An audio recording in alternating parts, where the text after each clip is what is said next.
sànq rek maa ngi lay dégg bi nga ubbee naan bu di ma xaw a laaj te Mama Business Attitude Boy kenn dootu ko présenté ci réew mi moom mooy ba kii ménagère seen influence booy yi ngay gis influenceurs yi nekk si TikTok bi yëpp Momar kenn dootu ko présenté ci réew mi xam nga boo gisee fii ñëw tey fii këram la fii nekk na ay kii yoo xam te nii képp ku bëgg saal wala xama gan wala lépp loo soxla foo xam te ni pour réunion lépp pour kilifa yi gis nga moo nekk bërëb bi tey fii laa la indi tey xam nga ni fii ma la indi nii niveau la mais kenn du Mama Business Attitude di nuyu àdduna di nuyu àndalaa suma doom yaay di nuyu Paul xam nga waa Géejawaay na mafia bi waa di nuyu tamit suñu benn grand boo xam ne Omar Ndiaye waaw Omar Ndiaye nag koo xam te ni Géejawaay la dëkk nekk nitu social moom mooy def sax màggal rek mooy jox gars yi paas màggal waaw ku ci mel ne Omar Ndiaye DG ñu ngi lay nuyu bu baax grand bu baax koo xam te ni kuy bégee bu Siteu la maa ngi koy bégee bu baax di wax ni paasu màggal yi waaw waa Corniche ñëpp nga lay xaar papa di la ñaanal gudd fan bu baax a baax Omar Ndiaye nekk koo xam te ni kilifa la ci biir Géejawaay kuy bégee bu Siteu waaw doomu yaay àndalaa sa nuyoo dafa yàgg mais sama niveau il faut que mu yàgg sama nuyoo day yàgg te parce que sama niveau moo dépassé yeneen niveau yi d'accord waaw man sama niveau sax dafa dépassé sax may wax nga may dog léegi mayetuma la nga may wax nga may dog léegi kilifa laa ci réew mi léegi su may def émission da ngeen may ma wax li ma war a wax d'accord waaw di nuyu àdduna ak ñëpp nag ndeysaan ci biir loolu Franc Eumeu Sène mais dafa mel ne combat bi niveau bi dafa gën a yëg de dem na ba plainte dugg ci waaw Franc Eumeu Sène ka lañ plainte ñaaxal na lu mu def dimbali ma yàgg na xam ne non mais danga may wax lu ñaaxarañ loo def ñaaxarañ loo mbër la wala daal mi ñaaxarañ loo mel dafa am benn bromo bu ma utilisé ci ki nga xam te ne moom mooy ci Eumeu Sène mooy li nga doon tooñal affaire moo lay mais affaire bu moo lay dëgg la mais yooyu noonu yëpp gis nga maanaam gis nga am na loo xam te ne gis nga réew mi showbiz la man Bou Siteu amul lu ma fi waxul wax naa fi lu ne waaw gis nga am na yenn yoo xam te ne maanaam bëgg ndàmpaay bu mu tax ngay def ay plainte yoo xam te ni maanaam da ngay xam ne da ngay baale ñaaxarañ loo day kaf day foo day dee mais booy bàyyi ba waaye nga naan ay ndàmpaay man wax naa fi lu ne mais li ñaar te man kenn ñemewul dem ay cyber naan may jéem a plainte demal cybercriminalité nga ne da ngay plainte Bou Siteu boo duggee chef xar ma mu naan la acca te parce que xam nañ ni bi booy Bou Siteu lu mu wax ka foo ree la mais ñaar li mu wax tamit dafa am njaboot yow dëgg la dafa am njaboot mais booy réew mi gis nga réew mi showbiz la ñaaxarañ loolu li mu wax dara nekku si ka foo ree la ñaaxarañ loolu nitu influenceur la dafa yor ay comptam yor ay sinamam am na droit wax si loo xam te ni xam nga luy kii la mais lépp ka foo ree la tey laa xam ne yow yaa naa affaire amul naa fekk gis nga booy dama ne la Eumeu Sène maanaam li mu waroon def mooy xam nga lan dem maanaam interdit Franc biir Pikine mais mooy loolu man sama combat bi Eumeu Sène laa faraloon Franc waru woon daan Eumeu Sène suñ ko tegee ci cadre bëre te parce que Eumeu Sène boo xoolee nu mu bëree combat bi maanaam dafa mel ni ku daw xeex bi daw bëre bi man loolu laa gis xala da ngaa gëj a bëre moo tax bàyyi ma waaye nga naan man nii bëre xeex Eumeu Sène bu si maanaam da doon arrière di dem ci côté saako yi dama xaar ma woon loolu ci moom dégg man la Eumeu Sène laa faraloon moom laa faraloon mais ni mu bëree tegul bëre bi si yoon Eumeu Sène dóor Franc xeexul bëriwul boobu Eumeu Sène teg bëri Franc yooyu sax pour man loolu gajj la fan lañ gisee Eumeu Sène booy nu mu bëreeg Sa Thiès bëriwu ko Franc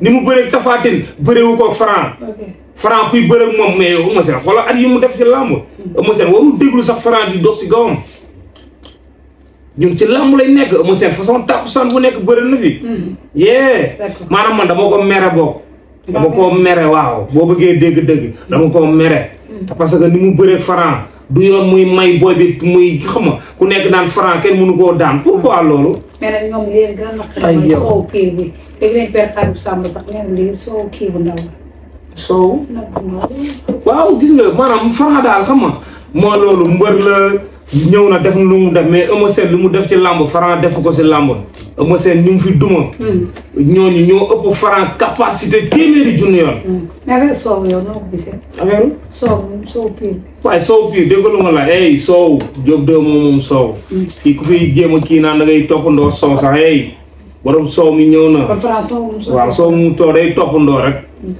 maanaam yooyu yëpp ay bataille psychologique waa Pikine neñ soow mi mooy yàq seen combat soow wan soow Franc sottee ko mais mooy loolu mais dama ne Diop 2 mooy borom soow mi. ok waaw dañ ko nangul quoi fii ku fi jéem a sotteeku soo demee xam nga dangay def ay bataille psychologique rek mais xam ne nii. bataille psychologique mais xam ne ni Diop 2 mooy borom soow mi. d'accord ci biir loolu yow Franc ban jàngat nga ci def 15 combats 15 victoires battre na record Modou Lo 15e combat bi si la bëri woon Balla Gaye daan ko. tey Franc def 15 combats 15 victoires. waaw 15 combats 15 victoires est-ce que daje naag ku mel ni Bou Siteu. est-ce que daje naag ndoxtu bëre bi nekk ci Bou Siteu est-ce que daje naag ku mel noonu est-ce que daje naag ku am capacité mel ni Bou Siteu koo xam te ni ci xeex bi ci bëre bi ba léegi ba tey ñi mu bëre ñëpp man nuróoma cee kenn bëre. yow ñeme ngaa bëre ak yow Franc. waaye bàyyi ma waaye nga naa ma ñeme ngaa bëre Franc man may bëre ku raw Franc. te Franc macha allah. waaye bàyyi ma waaye nga naa ma Franc lan la fi def. mais yow bu nga li am seen doole di buuxee nii ngeen bëgg ku ñëw ngeen ne Franc. dafa fan yee passé liis ngaaw ngeen fi jëloon. ñu ne déet wax ana mu tey Franc ngeen jëlaat ñooñu duñ tus. mais Franc man li may bëree xajul ci bopp ñooñu. mais buñ la tegoon Franc tegal la ki nga xam te ne moom mooy Doudou Sané kan ngay jël. su ma tegaloon. wax ji wàññeeku ni su ma tegaloon Franc tegal la Doudou Sané koy jël. non Franc laay jël te parce que Franc musu fi abandonné nit musu fi dóor nit mu daanu. te Doudou Sané gis nga nu muy def. waaw kon Franc laay jël. bu la tegaloon caatu yoo fa Franc koy jël. Franc laay jël. Franc amul danger.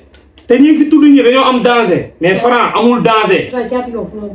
waaye déggu lu ma la wax waaye booy ñi ma fiy tuddal ñoom bu ma tuddal ñooñu tuddal ma ay mbër man ñi ma war a bëree ci làmb dafa bëri. ñooñu du ma ak ñoom. non du ma bëree benn pata. waaw du ma bëree ñuy buuxaate man du ma bëree ñooñu. Franc rek lu ma gis ci Franc muy bëre cuune lay bëre. Franc muusi fi wane loo xam te nii lu tax ñu ne Franc mii ni ndaanaan la. du ci xeex bi du ci bëre bi. d'accord waaw. Franc dafa bëgg dégg nañ ko mu ne ligne droite bi rek la yow ligne droite bi. waaw loolu ak adversaire yi koy defal.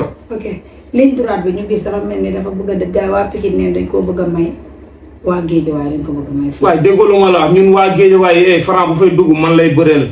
d'accord. te Franc gis nga wax ji yéen a ngi wax Franc rek est-ce que xam nga ne Siteu day duma Franc daan ko bu combat boobu taxawoon.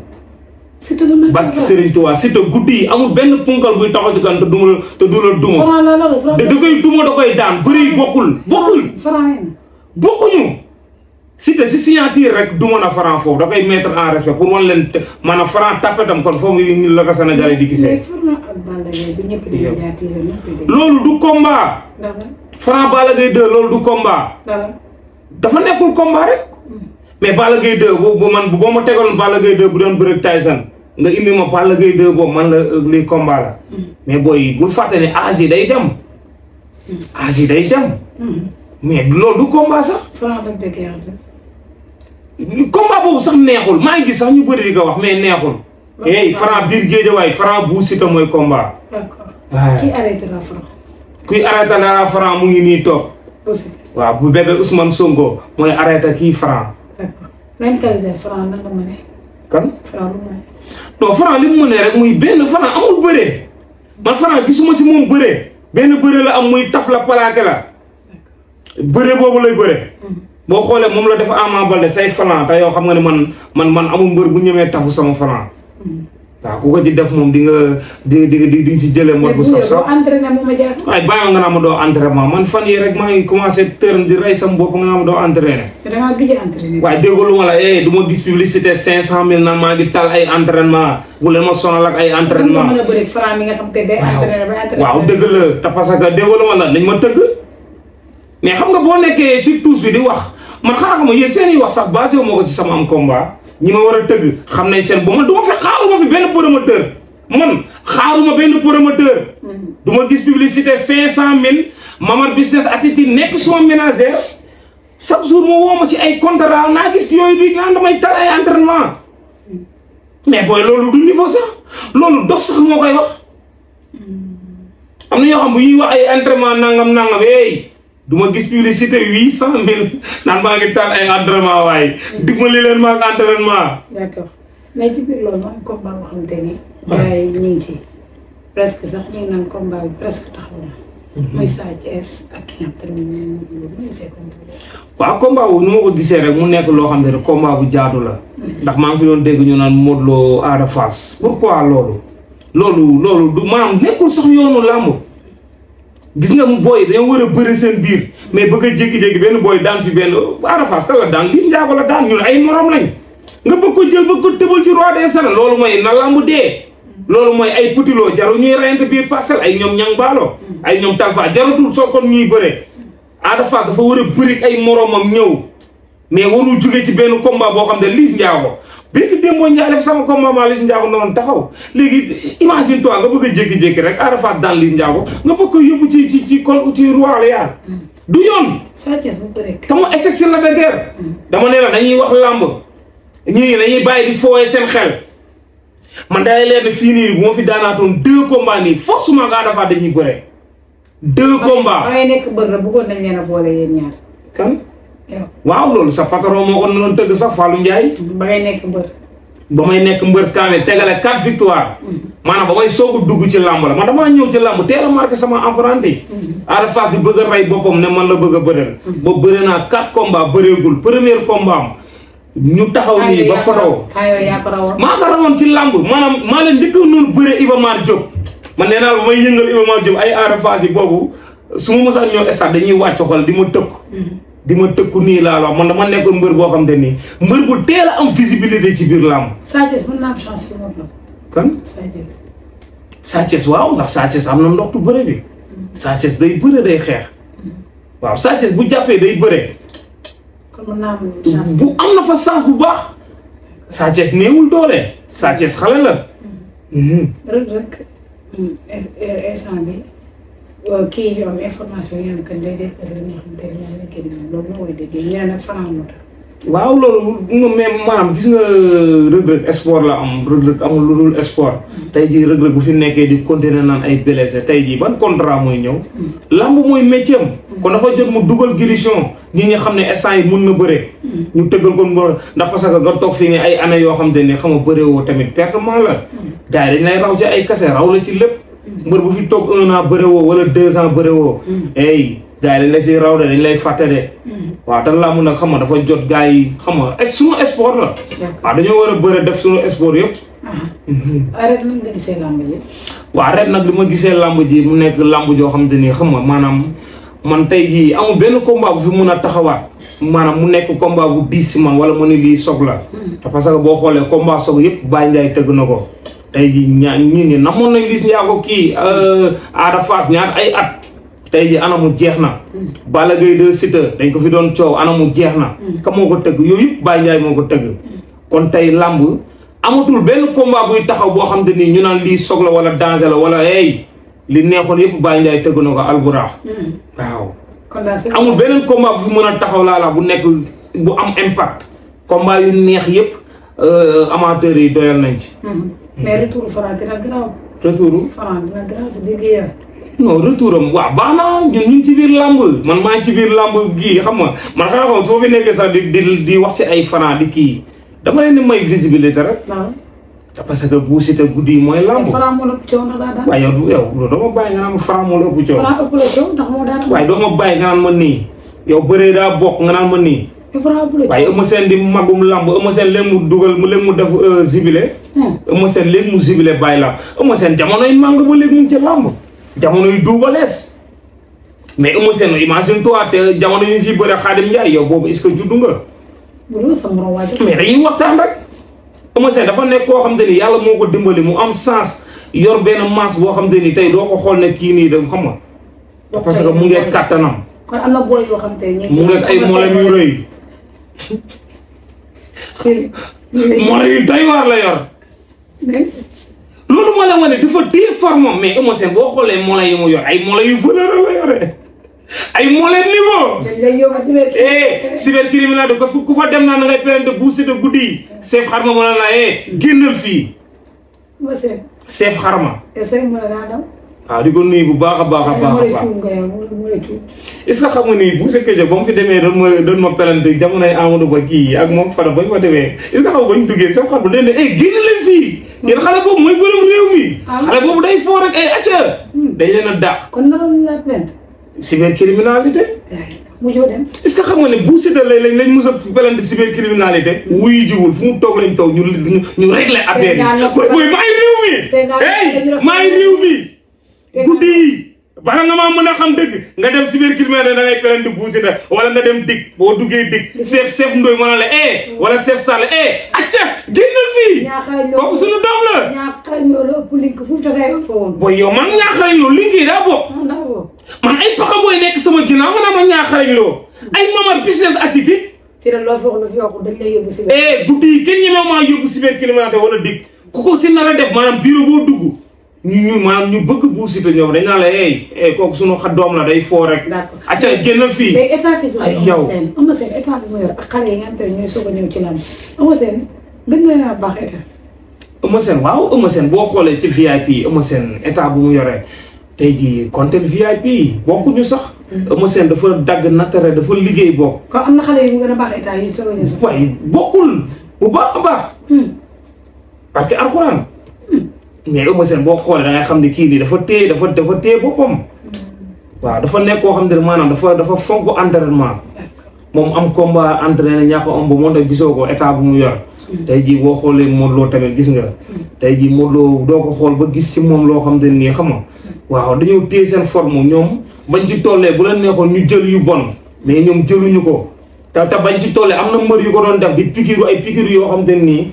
après day yàq sa carrière mais Modou Lo dugg si tey jii moo tax tey jii musoo dégg benn feebar ci Modou Lo wala nga dégg mus na bëri ñu ne Modou Lo daa blessé kenn musu ko dégg xam nga la moo lay may loolu maanaam bañ a teg sa bopp yenn affaire yi man tey jii gis nga may gisee man su ma teel neexoon Fama Dia toll ni ngandi nit man su ma neexoon maa ngi ëpp Balla Gaye 2 te parce que produit yooyu yëpp am na piqûre yi am na fi booy Gambie yi su ma neexoon benn mbër du ma ëpp tànk xam naa fi ñuy dem di piqûre waaye yow dama bàyyi yes ay mbër toog gaan nga gis dagg yi fee nga yaakaar koo liggéeyu ko ñun piqûre yi ñun xam nañ mais man du ma dugg ci yooyu te parce que ëllëg conséquences yi man xam naa ko yes ay nit na Bou Siteu du entraîné man su ma neexoon ni mbëri toll ma toll ko mais bugguma loolu mais nag yow déggoo sa jëw bi la ñëpp di jëwee comme bon jëw Bou Siteu ci kër yu sedd yi rek lay nekk mais pourquoi ba du ma nekk si kër yu sedd loo bëgg may nekk fu tàng fu salte mais booy il faut que may nekk fu sedd. il faut que ma dund niveau. loolu la gars yi di jëwee de. parce que booy ñaata at booy yi kañ la man musuma dund affaire kilim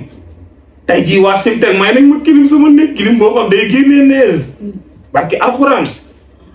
sama oto léegi kilim bi damay yokk kilim bi oto mburu bi. booy Farma Dia bul yàq sama émission non xam nga Fils de Tigre moo ma wax loolu fan yii maa ngi koy waaj a dugal plainte parce que nan la Bou Siteu ñu jox ko oto mu nekk di laaj naan ngay bind naan ay oto mburu. waaw oto mburu nga yor ndax sa kilim bi. non booy bi dafa soxor. ba pare sa kilim bi daa paase.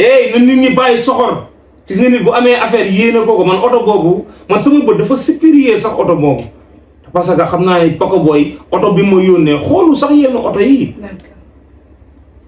man Farma Dia man sama niveau yow xam nga ni sama niveau dépassé na yenn niveau yi. am na si xam. waaw kon nag na bàyyi soxor. gis nga sama oto bi ma yore xoolul sa oto booy damaa soxor. mais est-ce que doo jël sa avance Serigne Ndiaye. waaye maa ngi ñooñu waaye Farma Dia déggu ma la man du ma fi nekk fii di tudd ay ñoo xam ñu amul niveau man fii ku ma fi tudd gars dama lay may tur. tey jii Fils de Tigre tey tur bu mu am ci làmb tey yàlla man la kenn xamu ko. tey jii dayoo bu mu am ci làmb guddi yi man la. waaw man Farma Dia na ma nit ñi respecté xam ne man guddi dama nekk si ay loxo yu wóor. d'accord waaw da ngaa déposé visa. non déposé wu ma rek nga nekk. non déposé wu ma. ñaata yoon nga déposé ñu rejeté la. non man Espagne daal mos nañ ma rejeté France rejeté nañ ma Amérique rejeté nañ ma xam nga waaw ñett yooyu daal ñoo ma rejeté ambassade yooyu mais temps yi aw ma woon niveau. waaw temps yi aw ma woon niveau Farma Dia di nuyu sama benn jigéen Fabien président.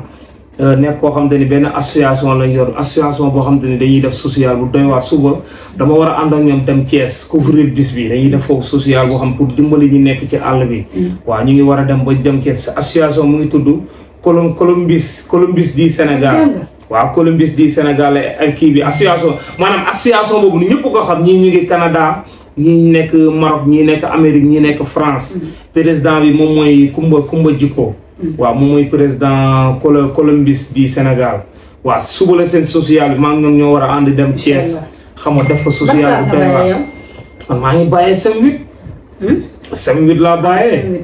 waaw 7-8 laa bàyyee xam nga mu nekk classe boo xam classe su niveau la. xam nga waaw Fatma Dia guddi yi na ma nit ñi respecté Fatma Dia yow xam nga ni guddi yi Fatma Dia sama niveau. yàlla teral na ma dépassé na yenn niveau yi.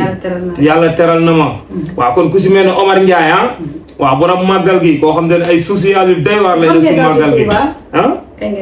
waaw Touba màggal gi nag ku si mel ne Ahmed borom North Carolina moo jógee Amérique. ne ma pour ñu ànd waaw ne ma ñooy ànd waaw dëgg la fii la fi wax ay waxam defu ko dëgg la man du ma faral koo xam ne da ngay wax loo xam doo ko def Ahmed moo ko deful moom xam nga mu ngi seetaan ne Ahmed ajal niveau xale bi te parce que xale bi waroo koo dig te doo ko def man guddi yi nii boo ma diggee loo xam ne defoo ko dama lay sànni si lu koy sal tey kon Ahmed ajal niveau xale bi daa war a dem Touba waaw Ahmed di ko nuyu di nuyu tamit Issa koo xam ne safar gi passé na kañ la woon. démb la woon. asafar. barki Serigne Bamba safaru niveau. démb la woon. démb la woon safar. waaw démb laa ko def ay café xam nga waaw. màggal gi xam nga. màggal kañ la. màggal gi ñëw na le 13 la incha allah. waaw le 13 mooy la màggal yi ñu ngi ñaan màggal sëñ Touba bi. non dal bi nag amee localisation la ñuy envoyé. Touba réew mi léegi kenn laajtee Touba ñaata kii yoo fa nekk. ñaata Touba. waaw. Touba laa. waaw soo demee. ma ne naan Touba Médina Salaam laa jëm wala Touba ñaata. non déggul ma la wax Touba ay Sokaas. marché Sokaas. ni ngay wax déjà. marché Ocass. mais Touba dafa bëri. nga dem ba jumaa ja xam nga kër sëñ Dame Atta. waaw foofu suma kër la kër kilifa bu mag sëñ Dame Atta di ko ñaanal yàlla na yàlla yokk leeram xam nga. waaw yàlla xaare ko si àjjana fii daw si man Fama yow man du ma ko ndaw biir Touba de. d'accord du ma ko ndaw biir Touba di nuyu waa Ndindi. waa Ndindi maa ngi nuyu bu baax di nuyu Baye Fall yëpp bëkk néegu sëñ Abdou Karim yi. maanaam man su ma ñëwee Touba saal yi day fees ñoo xam dañuy ran pour war a gis sëñ Abdou Karim man su ma ñëwee bëkk néegi buñ déggee ni bu Siteu mu ngi si bunt bi rek. xoolal ñëw maanaam kilifa yu si gën a mag bëkk néegi yëpp. waa Ndindi di la nuyu bu baax ñoom ñoo may jël yóbbu mu ba ci sëñ bi. te damay fekk saal boo xam te ne dafay fees. rang la mais dañuy xam ni ki fi ñëw du ku ndaw ci réew mi. nekk taalibe sëñ Abdou Karim di ñaanal sëñ Abdou Karim Mbacke yàlla yokkul leeram xam nga. waaw yàlla defal ko gudd fan kooku gudd fan rek lañ koy ñaanal. kañ ngay jubilé. kañ ngay jubilé. mais man jubilé wu ma. fan yii nii ñu may waaj a utal combat boo xam te ni ku ci mel ni Beuz. ñu may waaj a taxawal benn combat boo xam te ni xam nga. waaw King Boxing la. waaw King Boxing la waaw Ada signé na man nag instant yi mooy loolu Beuz woon na ma man Fama yow xam nga ni man maa ngi si sport yëpp. waaw yow xam nga ni man maa ngi si sport yëpp man yem ma si benn sport. waaw ndax jeunesse bi dafa am fuñ may xaar. waaw di wax ni état bi nañ defal jeunesse bi ay financement Fama Dia. waaw jeunesse bi soxla nañ ay financement ndax parce que dama gis benn ministre boo xam te ni day def ay financement yu doy waar te réew mi ndeysaan ñu bëri bàyyiwuñ ko xel. waaw ku si mel ne Ndeye Fatou Mbodj. nekk koo xam te ni moom moo nekk finance kii FONGIP. waaw DG FONGIP. Ndeye Fatou Mbodj kooku nitu social la. day def ay social yu doy waar yoo xam te nii. xam nga kon kooku yooyu dafa jot ñu koy wax. mais saison bi tëj na fédération bi noo gisee. waaw fédération bi ni ma ko gisee génnoon naa ba wax ci fédération mais seet naa ba seet ne fédération daal xam nga waaw dafa jot mu ñëw ci làmb. waaw dafa jot fédération ñëw ci làmb ndax nit ñi buñ fàtte ne fédération ñoo amoon na ci làmb ba mu amee ci làmb kan moo nekkoon président bi dama ne la réew mi dañoo bale ba mu set bale dañoo yor suñu bale réew mi ba mu set sampaat fa ay nit te bale bi dafa des dafa war a set état bii toog fii dafa am ñoo xam te nii am na fu ñu nekk foo xam te ni ñi fi nekkoon la dañoo bëgg ñu bale ñu bale lépp ba mu set wicc samp ay ministres yu bees mais booy Amadou Ba xoolal kooku jàmbaaru Ousmane Sonko Amadou Ba guddi heure bi waroon na fekk mu nekk ministre am postam kooku dafa bokk si jàmbaaru Ousmane Sonko yi ku ci mel ni Ndeye Fatou Mbodj moom laa lay wax moom moo nekk FONGIP ñooñu ay nitu social ay ku si mel ni xore si càmm mbii xore si càmm jàmbaaru Ousmane Sonko la tey jii ministre des sports war nañ soxla nañ fa Ousmane Sonko Fama Dia dama bëgg bu may wax ci état bi di wax ci réew mi maanaam bul ma di dog dee ma bàyyi may wax ndax man jeunesse bi lii la ñuy xaar ci man jeunesse bi lii la ñuy xaar ci man cant ak ngërëm ñeel na la waaw cant ak ngërëm ñeel na la mais maanaam réew mi dafa jot maanaam ñu bale bu tàggatoo damay tàggatoo mais maanaam réew mi patriote yi dafa am lu ñuy xaar ci Bou Siteu bu fekkee chaque jour heure booy ñëwee rek indi say yu bees damay indi yu bees tax waaw wuy ma. ndax guddi yi dafa am ay niveau yu doy waar yu nekk sama ginnaaw. xanaa dama cant buuse kay yóbbu. cant buuse su ma fi jógee léegi foofu laa jëm yëgul ma ko woon xam naa dafa xatoon.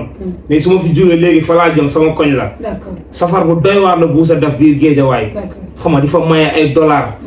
tey jii te buuse ñun dañoo bokkoon ak ñoom jóg.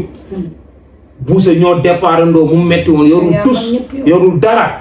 ñu koy dundandoo tey jii ne gis nga tey niveau bu mu toll yàlla niveau bu mu ko teg. tey jii buuse ta man damaa nekk ci lancé boobu ci yoon boobu. kon dafa jot buuse li mu def noonu man dafa jot. te dafa def lu rëy biir Géejawaay. te démbam fii la ñu fekk kon tey bu dee ba 2025 tey mu am niveau bu mu toll. xam nga di réaliser. tey jii ñun ci niveau boobu lañ toll. d'accord léegi kii woon sant ak ngërëm. waaw sant ak ngërëm ñeel na la di ñaanal buuse safara bi yàlla defal ko at yii di ñëw xam nga. mu nekk affaire yu gën a xam nga yu gën a doy waar. waaw sab gileem yeeg nag. safar bu doy waar a def Géejawaay waaw safar bu doy waar waaw di la kontaanee di nuyu ñi nga xam te ni ñoo may jàppale. Fatma Dia nee naa la guddi yi dafa am ay kilifa yoo xam te ni xam nga. dañoo nekk sama ginnaaw boo xam ne nii dañoo pare pour liggéey ak man Fatma Dia man damaa am ay projet man Fatma Dia soxla naa ay financement yoo xam ne ni tey jii Fatma Dia man éleveur laa man maa ngi yëngu ci éleveur te ñu bëri xamuñu ko man damay def ay éleveur di jël ay employés yoo xam booy ñoo ma yara suma ay nag man Fatma Dia damaa bokk ci réew mi kon damaa bëgg xoolal ku si mel ne Ndeye Fatou Mbodj damaa bëgg nga defal ma ay financement lay def Fatma Dia kooku mu ngi dimbali jeunesse bi su lu doy waar ci ay financement kon man su ma yoree benn projet boo xam ne nekk éleveur dafa jot ñu defal ma financement man damay jàppale jeunesse bi waaw di tàggatoo di nuyu ku si mel ni Seydou Fall borom Pikine maa ngi koy nuyu bu baax a baax Seydou Fall maa ngi koy kontaanee bu baax gis nañ ni muy jàppalee Ndeye Fatou Mbodj Fonzip di nuyu ku si mel ni Nabi Mbodj waaw frère Ndeye Fatou la kii Nabi maa ngi koy nuyu bu baax nekk grand boo xam ne nit ku baax la waaw di ko wax ni dinaa ñëw ba gaale gis maire bi waaw di ñaanal maire bi yàlla defal ko fu laay dund xam nga waaw defal ko gudd fan bu baax a baax waaw Fatma Dia di nuyu àdduna di nuyu Mamar business attitude suma ménagère suma lépp koo xam ne xam nga waaw suma doomu yaay daf may taxaw ci lépp paka booy noonu waaw ku si mel ni Ahmed Aïdara démb doon naa wax ci moom. Fatma Dia ñun Géejawaay dañoo soxla Géejawaay bu dépassé yenn niveau yi. Géejawaay heure bii waroon na dépassé fu ñu naan nawetaan day am wala du am. kon Ahmed Aïdara tey jii yow sa taxawaay ci Géejawaay yi grand bi xoolaatal sa bopp. waaw ñun fale lu ñu defoon pour lii ay defante tey jii nii ay Géejawaay yi ñaata gars yi dañoo investir ay millions.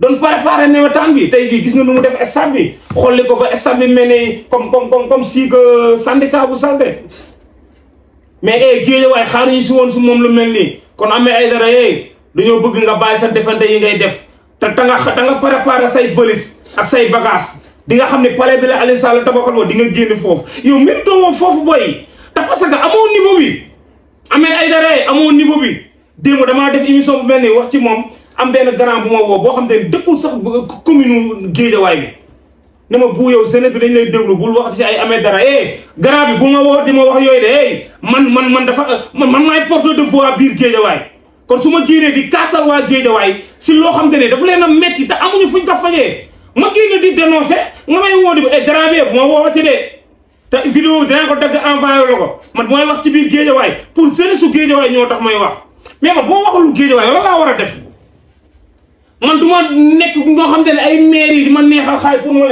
liggéey yu fi tous Ahmed Aïdara tey jii nii ñaari boulangerie yi jàpp marché kii xoolal foofu nu muy taawee kooku bañ ko falee ba léegi amul lenn loo xam ne réagir nga Ahmed Aïdara doo dugg Géejawaay ñu ne la moo fi defar léegi Géejawaay lépp lu fi rafet Aliou Sall moo ko fi liggéey ñu tabaxal la palais bi yow barrière yi sax mënoo ko fa defar bañ ko ba mu fa duggee ba léegi kenn xamul lu muy nduróol te xoola gis nga bu jour boo génnee foofu na nga démissionné nag na nga démissionné pousse te foofu bu ñu fa duggee xoola li fa Aliou Sall defaroon yëpp bu ñu fa duggee mu manqué dara xoola micro-ondes yu bees yi fa nekkoon lu fa manqué je te porte plainte Ahmed Aïdara yow tës nga mën yamal si tës yëpp woo Géejawaay maa ngi yow jeunesse su Géejawaay bi bari wuñ la gaynde gis nga maire balaa muy neex dëgg jeunesse bi nga dëgg si gox bi maanaam ñu barre la Ahmed Aïdara amul ñu njëriñ grand bi démissionnel nga may ñu